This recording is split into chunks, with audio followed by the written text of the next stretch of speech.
On Christmas morning, my daughter asked why everyone got gifts except her. My sister said, "Maybe Santa skips kids who don't fit in." Everyone laughed. I didn't. I just took out my phone, made one call, and on day 4 what they found waiting for them in the driveway made them scream. Christmas morning at my parents' house has always been more formal than festive. Matching sweaters, forced smiles, gifts with perfectly curled ribbon that no one actually wants. But this year I convinced myself it would be different. My daughter was finally old enough to remember things, and I wanted her to have at least one good memory of Christmas with her grandparents. I should have known better. We pulled into the driveway just after 8. The lights were already on, music was playing inside, and I saw my sister's car parked crooked across 2 spots like always. I had a headache before we even got out of the car. My son ran ahead, excited about the smell of waffles and the mystery of what was under the tree. My daughter held my hand, still half asleep but smiling, wearing the little red dress she picked out herself. She brought her drawing for Grandma. She'd spent 2 days on it, their house with snow on the roof and everyone holding hands in the front yard. She folded it carefully and tucked it into her coat pocket. Inside, things were exactly how I expected. My dad was glued to the TV, already halfway through his first scotch. My mom greeted us with a stiff hug and a comment about how I looked tired. My sister acted surprised to see me, like she hadn't texted me the night before asking what kind of wine to bring. I brought gifts. Expensive ones because that's what keeps them civil. Noise-canceling headphones for my dad. A silk scarf my mom said she loved back in July. A drone for my nephew, a bracelet for my niece, and a brand new phone for my son. I even wrapped everything with hand-tied bows. I know better now. We started opening gifts. One by one, each person's name was called. The pile got smaller.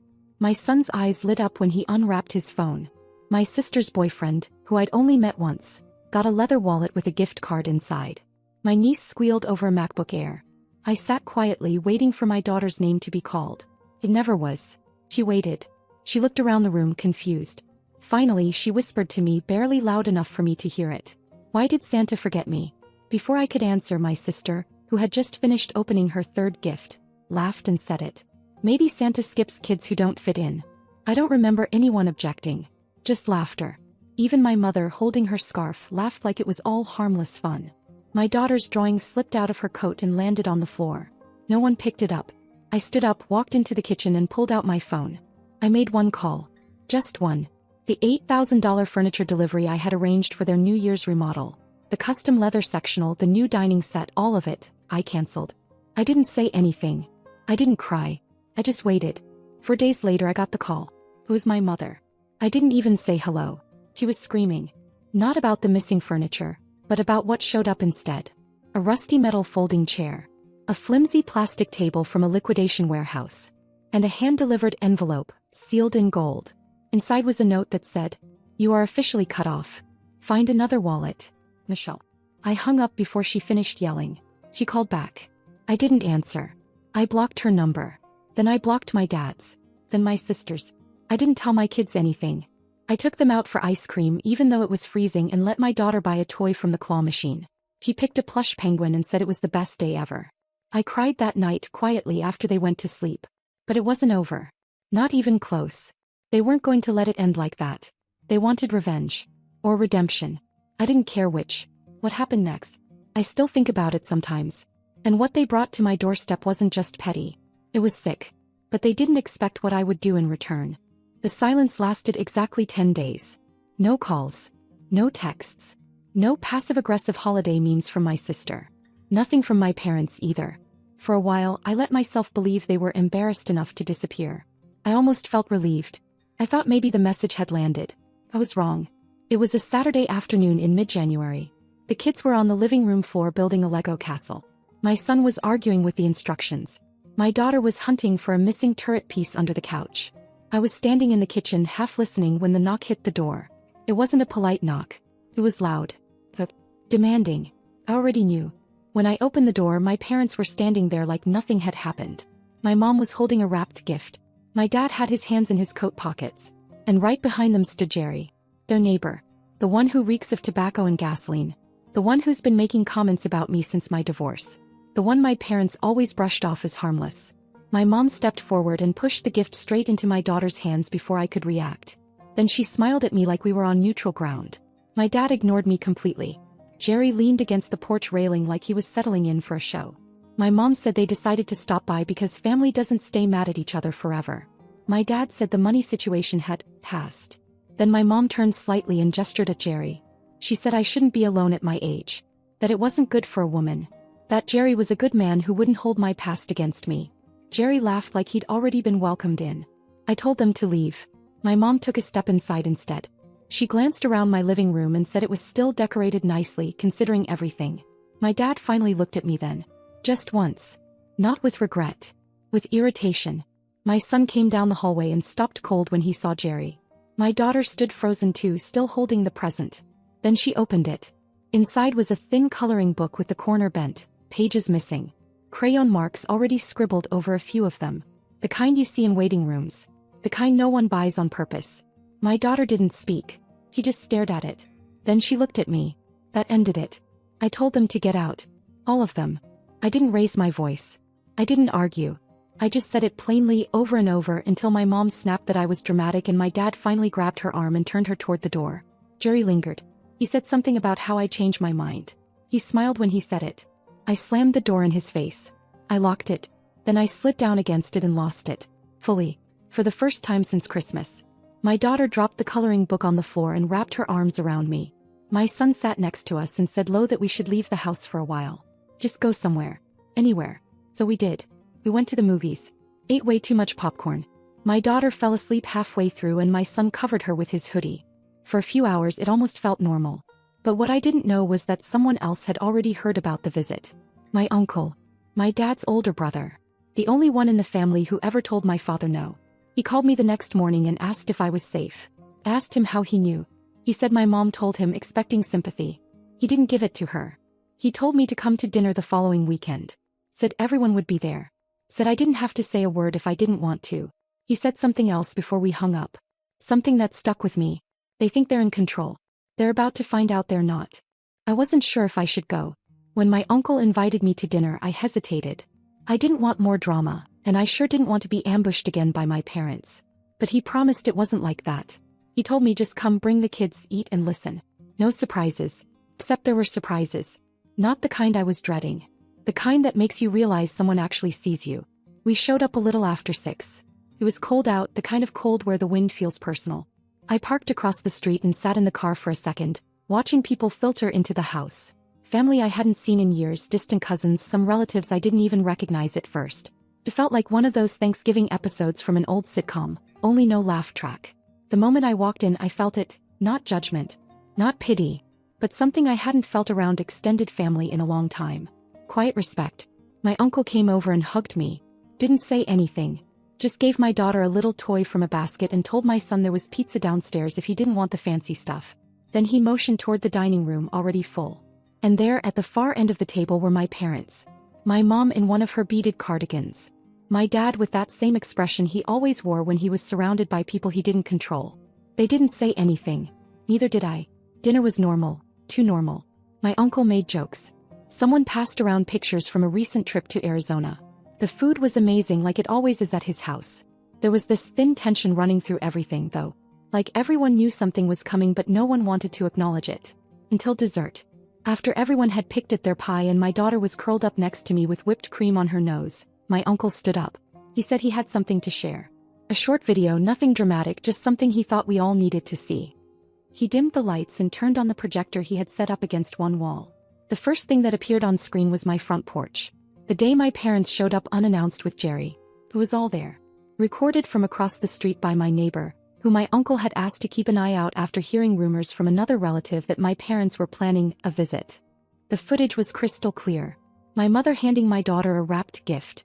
My father silent, looming behind. Jerry cracking a joke about being single.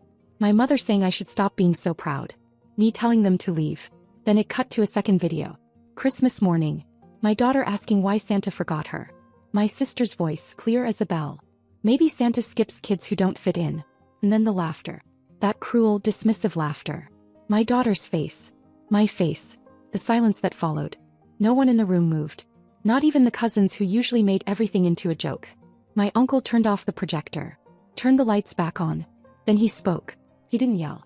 He didn't rant. He just laid it out. That this wasn't about an argument. This wasn't about a misunderstanding. This was about a pattern. About years of behavior no one wanted to admit was happening. He said my parents had taken advantage of me. That I paid for their house updates, their vacations, their holidays, and they paid me back by punishing my 6-year-old daughter in front of an entire room. He asked the family if that sounded like love to anyone. No one answered. My mom tried to interrupt. He told her no. Told her she didn't get to spin it this time. That she could either sit down and listen or leave. She sat. He went on. Talked about how family isn't measured by blood, it's measured by presence. By action. By how you treat the people you say you care about when no one's watching. My father still hadn't spoken a word. My sister wasn't even there. He probably knew. Then my uncle turned to me. He said he was sorry. Not for what they did, because that wasn't his to apologize for, but for not speaking up sooner. He said he knew. Everyone knew. They just didn't say anything. And then he said something I'll never forget. You've carried too much for too long, Michelle. You've been the adult while the adults acted like children. He looked back at my parents and said from this point forward, Michelle doesn't owe you anything. Not her money. Not her time. Not her presence. If you want a relationship with her or her kids, you'll earn it. My mom got up and said she wouldn't be part of a family that ganged up on her. My dad finally spoke. One word. Fine. And they walked out. No hugs. No goodbyes. But I stayed. I stayed and let my daughter finish her pie. I watched my son laugh with the cousins downstairs. I sat there and felt for the first time in years, like I wasn't shrinking in a room full of people. As we were leaving, my uncle pulled me aside and handed me an envelope. He said, "This isn't charity. This is balance." Inside was a check. More than I expected. Enough to make a dent in the debt I'd quietly racked up keeping everyone else comfortable. But that wasn't what hit me. There was a note inside. Written in his handwriting. It said, "You're not alone anymore. And from now on neither are your kids." That was the night everything shifted. But it wasn't the end. Because my parents, they weren't done yet. They don't know how to lose. I didn't hear from my parents for a while after the dinner. Weeks went by. My sister stayed quiet too. No messages, no snide remarks online, no fake apologies. Just silence. I thought maybe they finally got it. Maybe that dinner had knocked something loose in their heads, or maybe the shame had finally caught up to them. But if I've learned anything about my parents, it's that when they're quiet, they're planning. The first sign came on a Thursday evening. I got a package. No return address, but the handwriting was familiar. My mom's. Careful, perfect cursive like she thought it still mattered. It was addressed to my daughter. I stared at it for a while. I thought about throwing it out, but curiosity got the better of me. I opened it before she could see it. Inside was a small velvet box and a letter. The box held a necklace, not new. I recognized it instantly. It was mine. A silver heart locket I'd gotten when I was 16. One of the only real gifts my father ever gave me. I hadn't seen it in years. I thought I lost it during the move after my divorce. Apparently I hadn't. They had taken it. The letter was short. "We wanted her to have something of yours. Maybe she'll grow up better than you did." That was it. No apology. No warmth. Just a jab disguised as a gesture. I didn't give it to my daughter. I put it in a drawer and went to bed with a headache that didn't go away. The next week they showed up again. Uninvited. But this time they didn't come to my house. They showed up at my daughter's school. I got a call from the front office while I was in the middle of a meeting. They said her grandparents were there asking to have lunch with her. They claimed they'd been cleared by mom. The school called me because thankfully my paperwork was in order. I said no. I said absolutely not. I drove there so fast I didn't even grab my purse. When I got there, my mom was sitting in the lobby smiling like she belonged there. My dad was pacing. When they saw me, my mom stood up and acted surprised. Said they just wanted to see their granddaughter. That family should be allowed to visit. That it was my fault things got this far. I asked her how she got the locket. She said she found it in a drawer. A drawer in their house. That they still had some of my things stored away. I asked what else they had. She smiled again. That's when I knew this wasn't about guilt. This wasn't about wanting to fix anything. This was control. My dad didn't speak until I told them to leave. He said I was poisoning my kids against them. That I'd regret it when they were older and I had no one. My mom added that children need their grandparents. I told them they could see them. Someday, if they ever learned what the word respect meant. They left without a fight. But something about the way they looked at me on the way out chilled me. I didn't feel like I'd won. That night I locked all the doors twice. I didn't sleep much. And then, 3 days later, something unexpected happened. My uncle called. He sounded serious. He asked if he could come by. Alone. He showed up with a flash drive. Said, "I wasn't going to show you this. But you need to see what they're doing now." He plugged it into my laptop and opened a folder. It was full of screenshots. Messages. Emails. Apparently, my parents had started reaching out to relatives, saying I was unstable, that I'd lost it since the divorce, that I was using the kids to punish them, that I was emotionally abusive, that I needed help. They were trying to isolate me. They weren't just trying to get back in. They were trying to tear me down if they couldn't. My uncle told me he was done with them, that he'd already cut them off, that other relatives were doing the same now. He said this wasn't a family anymore. Not the way they defined it. Then he looked at me and said something I wasn't expecting. They're scared of you now. That's why they're doing all this. Because you finally said no. But I wasn't scared. Not anymore. Because I knew what was coming next. And so did they. After the flash drive, there was no going back. I spent the next few days thinking through everything. Not just what had happened recently, but all of it. Every holiday where I paid for the food and they criticized the menu. Every birthday they forgot. Every insult disguised as concern. It was like someone had peeled the lid off a box I'd shoved in the back of my mind years ago. I told my kids the truth. Not every detail, they didn't need that. But enough. I told them their grandparents were taking a break from being around us. My son just nodded. My daughter asked if that meant Santa would remember her next year. I told her he definitely would. And then I blocked their numbers again. All of them. For good. Or so I thought. About a week later, I got a call from my friend Rachel. She works at a local furniture store, the same one I canceled the custom order from. She sounded uneasy. She said my parents were trying to reinstate the order. Under my name. They came into the store pretending I had changed my mind and just needed the same delivery sent again. They even brought in a signed letter. Rachel immediately knew something was off. The signature wasn't even close. It looked like a child trying to forge a permission slip. She refused. Told them I had to come in personally. My mom threw a fit apparently. Said she'd just go to corporate. Rachel warned me in case they tried anything else. I thanked her and hung up. I wasn't surprised, just exhausted. But then came the worst part. A few days later there was a knock on my door. No yelling, no loud banging this time. Just a knock. I looked through the peephole and didn't recognize the man at first. He looked official. Like a process server. He handed me a folded envelope and walked off without saying a word. Inside was a letter. A formal request from my parents' lawyer. Not a lawsuit, not yet, but a notice. They were claiming grandparent visitation rights. They wanted scheduled, court-approved access to my kids. I stared at it for a long time. My daughter was in the kitchen playing with her dollhouse. My son was on the couch doing homework. They had no idea what had just been shoved into our lives. I called my uncle. He showed up within the hour. He read the letter and didn't say much at first. Just stared at it. Then he looked at me and said they weren't just trying to claw their way back in. They were trying to punish me legally. Publicly. They wanted to drag this into court. Not because they cared about the kids, but because they wanted control. I got a lawyer. And then something I never expected happened. One of my mother's old friends, a woman named Darlene who I barely knew, called me. She said she felt awful but I needed to know something.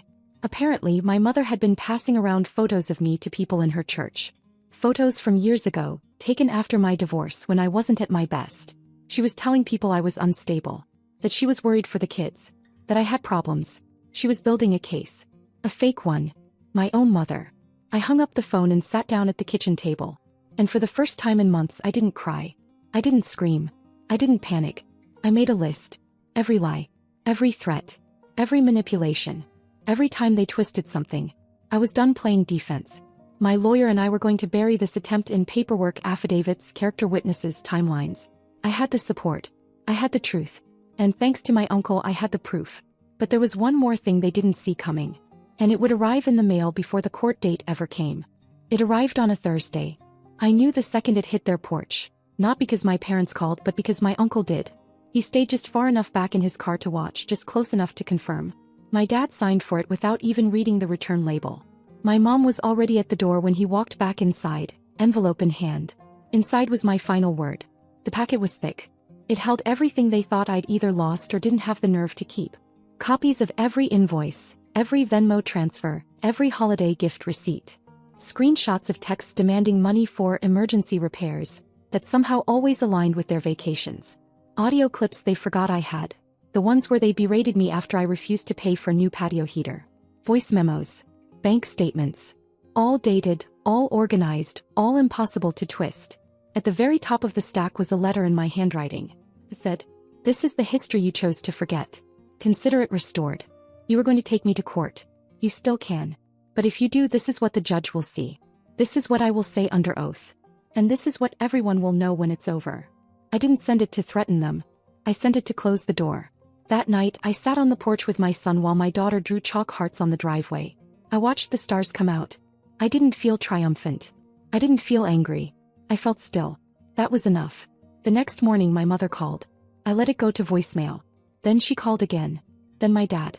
Then silence. The day after that, I got a long text from my sister. The first direct message from her since Christmas morning. She said Mom hadn't stopped crying since the packet arrived. That Dad looked like he'd been punched in the face. That maybe I had gone too far. I didn't reply. I thought we were done. Then something happened I didn't expect. A few days before the court date, a small white envelope arrived in my mailbox. No return address. Just my name. I opened it standing right there in the cold. It was a handwritten letter. From my father. It wasn't long. Just a few lines. He said he didn't recognize himself anymore. That he wasn't proud of what they'd done. That he let pride make decisions for the whole family. That he didn't realize how much he'd hurt his granddaughter until he saw her face again in that Christmas video. That everything had spun out of control. That my mother wasn't well. Not mentally, not emotionally. And he hadn't stopped her because he was too afraid of what it would mean to take my side. The last line read, "I don't expect you to forgive us. But I will ask you to protect her from us, until we earn the right not to be kept away." I read it 3 times. It didn't undo anything. It didn't make me want to rush back into their lives. But it hit me somewhere I didn't expect. Not in the heart but in the part of me that had always wondered if they were capable of seeing it. My lawyer called the next day to tell me the hearing had been dropped.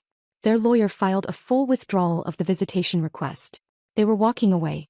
Or maybe they were backing down. Either way, I had won something more important than the case. I had protected my daughter. I had kept my son out of the chaos. I had broken the pattern. And my uncle, he never once said, "I told you so." He just showed up with groceries the next weekend and fixed the hinge on my front door. That summer we went away for the first time in years. Just the 3 of us. A cabin by the lake. No Wi-Fi, no TV. My daughter brought her chalk even though the driveway was gravel. My son read old paperbacks and swam until his fingers wrinkled. I drank coffee on the porch in the mornings and watched the sun rise. And not once did I think about my parents. Not until the last night when my daughter looked up from her coloring and said out of nowhere, "Mommy, I don't think Santa skipped me. I think he was just waiting." He was right. He was waiting. And next Christmas? He won't forget her name.